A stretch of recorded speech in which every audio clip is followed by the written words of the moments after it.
The night was extremely silent, so silent that even the soft hum of the sewing machine sounded like a prayer.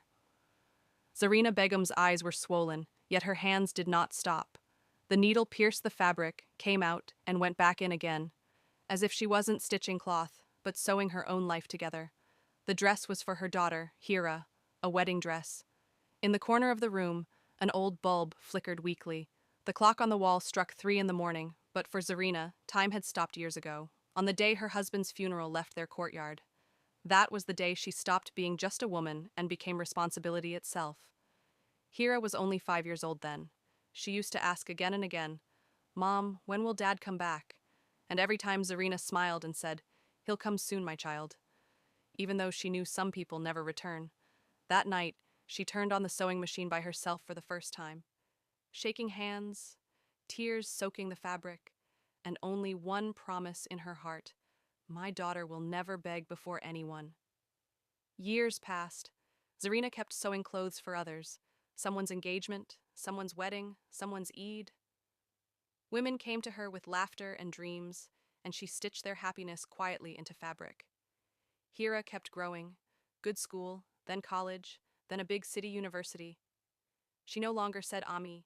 She started saying Mama. Slowly, even that disappeared. Her clothes changed, her tone changed, her friends changed, and most of all, her eyes changed. Zarina first felt it when Hira once said, "Mom, please don't dress like this in front of my friend. It feels awkward." That sentence didn't shout.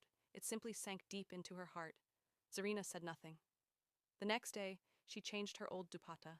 When Hira announced that her marriage was fixed, joy returned to Zarina's eyes after many years. She immediately said, "My child, I will sew your wedding dress myself."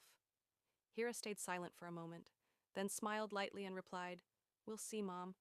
I'm also looking at designers." But Zarina took that "we'll see" as hope. That night, after prayer, she took out the fabric. White, simple, clean.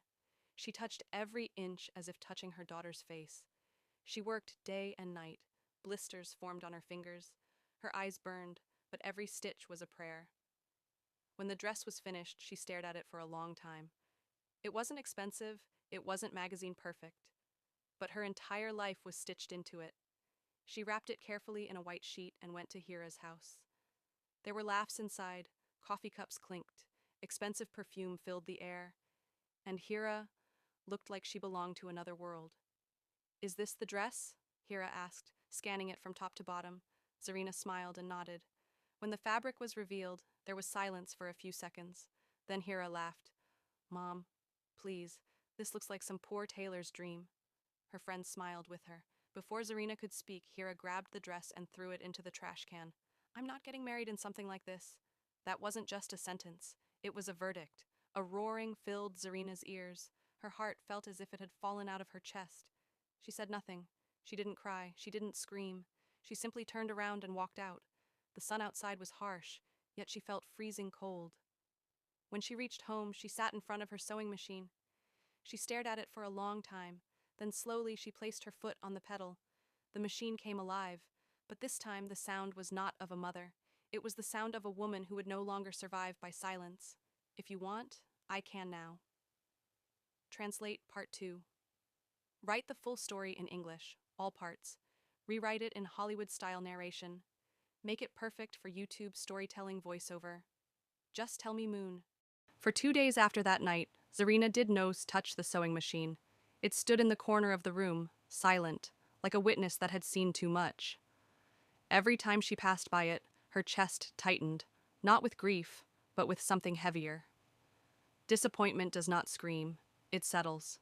It becomes a weight behind the eyes, a pressure in the ribs, a stillness that frightens more than tears. On the third morning, Zarina returned from the market with a small bag of vegetables and noticed her hands were trembling, not weak, but determined. She sat in front of the mirror and truly looked at herself for the first time in years.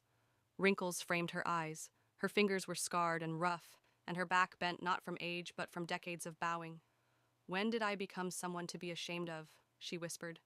The question lingered. She remembered Hira as a child, running barefoot, clinging to her dress, unable to sleep without her mother's hand on her forehead. That little girl had not disappeared. She had simply learned to be embarrassed by love.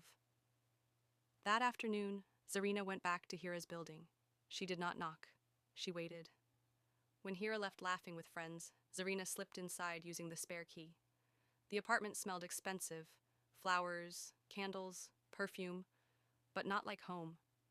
In the corner stood the trash can. Her heart pounded as she opened it.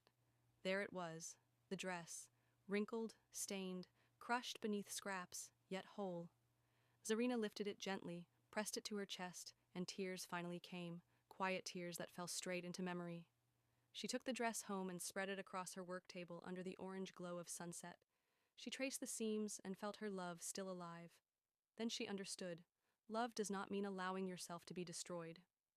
That night, she turned on the sewing machine. Its hum returned, steady, confident, but this time she was sewing for herself. She cleaned the fabric, reinforced every weakened seam, added vintage lace her mother had given her long ago with the words, "Use this only when your heart is certain." Then came the crystals, subtle, dignified, just enough to catch the light. Night after night she worked as her hands ached, stitching memories into strength. One stitch for every sacrifice, one thread for every time she chose love over pride. As the dress transformed, so did she. Her back straightened, her eyes cleared. She no longer waited to be seen. By week's end, the gown looked powerful, not because of beauty, but because of truth. When the wedding invitation arrived, elegant, distant, unapologetic, she read it once and set it down. She hadn't planned to go, but dignity demanded an answer. On the wedding morning, clouds hung heavy with anticipation. Zarina folded the gown into a white linen bag. It was not a gift, it was a message. She dressed simply in a cream outfit worn once before, pinned her hair, and said to her reflection, "I am not going to beg today. I am going to stand." The ballroom glittered with chandeliers and gold. Zarina stood near the entrance, unnoticed at first. Hira glowed in her imported gown, perfect and strangely empty. When she saw her mother, her smile faltered and vanished. During the ceremony, no one acknowledged Zarina. She sat at the back, an inconvenience. Music played, applause rose, and Zarina clapped calmly. At 10 o'clock she stood, the white bag firm in her hands, and walked forward as whispers spread. Hira's face drained. "Mom, what are you doing?" she whispered. Zarina replied steadily, "I came to return something that belongs to me." She opened the bag. Light caught the crystals. The room fell silent. "This was the dress you threw away," she said. "But I didn't. This dress wasn't sewn with money. It was sewn with sleepless nights, with hands that never stopped, with a woman you were taught to forget." Tears filled Hira's eyes. "Mom, please." "No," Zarina said gently. "Today I speak. There is no shame in being humble. The shame is forgetting who carried you when you could not walk." Applause rose, hesitant then unstoppable. Hira collapsed, crying. Zarina looked at her without anger or triumph, only peace. She placed the gown back into the bag and walked toward the door through the applause without looking back, because the lesson was no longer hers to teach. The night Zarina returned home after the wedding, the house felt unusually quiet, not empty, but peaceful. She placed the gown carefully on the table and lit the small lamp beside her sewing machine, the crystals reflecting soft light across the walls as if the dress itself were breathing. She sat down slowly, her body tired but her soul strangely calm, and for the first time in many years she felt no need to explain herself to anyone. What had been said was enough. What had been done could not be undone, and that was fine. She hung the gown in front of the mirror, where it looked magnificent yet humble, carrying a dignity that did not shout. Reaching into the lining, she touched the hidden stitches where the folded letters rested, still safe, still silent, still waiting. She did not know whether Hira would ever read them or hide them forever, but the truth had already been sown, and sometimes that alone is enough. 3 days passed with no calls or messages, and Zarina returned to her routine, waking early, making tea, opening her small shop, and sewing with a calm certainty she had never known before. People whispered about the wedding and praised her courage, but she listened without attachment, because she was no longer seeking justice. She had already claimed it. On the fourth evening, as the sunset painted the sky orange, a knock came at the door. Zarina did not rush. She wiped her hands, straightened her shawl, and opened it slowly to find Hira standing there, pale and shaken, her confidence gone, her eyes swollen with regret. In her hands she held the gown. Her voice trembled as she asked if she could come in. Zarina stepped aside silently. Inside the house, memories struck Hira like waves as she looked at the old furniture, the familiar clock, the smell of fabric and tea. She sat on the chair where she once waited after school while her mother sewed her uniforms. She whispered that she had opened the dress and found the letters. Zarina nodded calmly. Hira's tears fell as she confessed that she never understood how much her mother had sacrificed, that she had mistaken love for weakness and comfort for entitlement. She admitted she was ashamed of poverty, but even more ashamed of remembering where she came from, because it reminded her she had not built herself alone. She begged for forgiveness, her voice breaking. Zarina listened without interruption, then gently took the gown from her hands and placed it on the table. She told her that forgiveness is not a word but behavior, that the pain was not about the dress but about being rejected as a mother.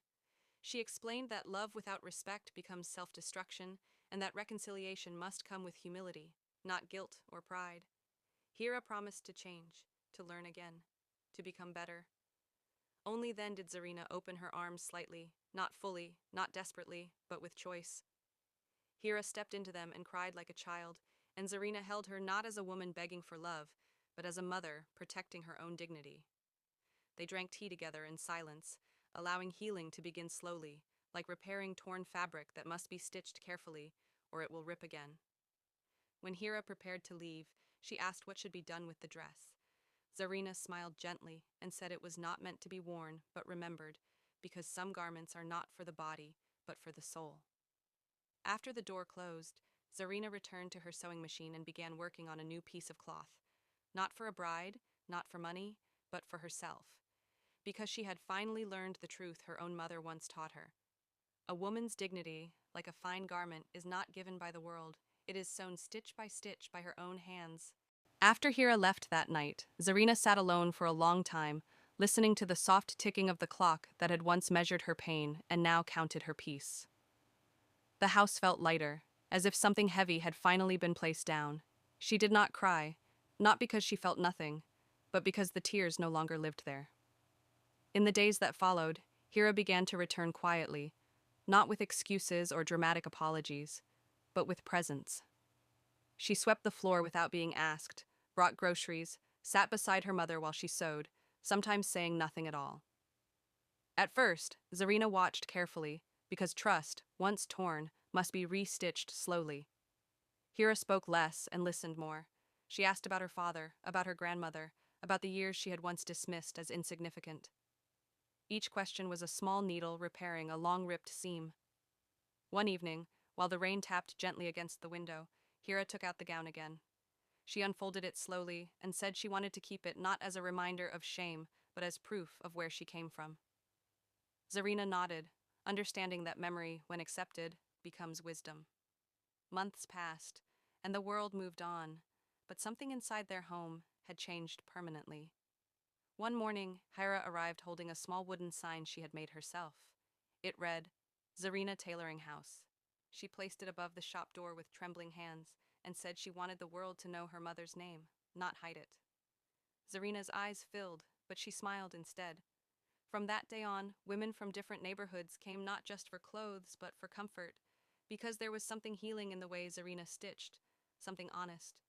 Hira often sat nearby, watching, learning, sometimes helping, discovering that dignity was not inherited through money, but through humility. One afternoon, a young bride entered the shop, nervous and unsure, saying she wanted a simple dress, not one meant to impress others, but one that felt real. Zarina took her measurements gently and said, "Then we will sew it with truth." As the machine hummed, Hira watched her mother's hands move with quiet authority and realized that true elegance is born from resilience. That night, as they closed the shop together, Hira hugged her mother without fear of being seen, without embarrassment, without pride. Zarina returned the embrace fully this time. She knew wounds leave scars, but scars are proof of survival, not weakness.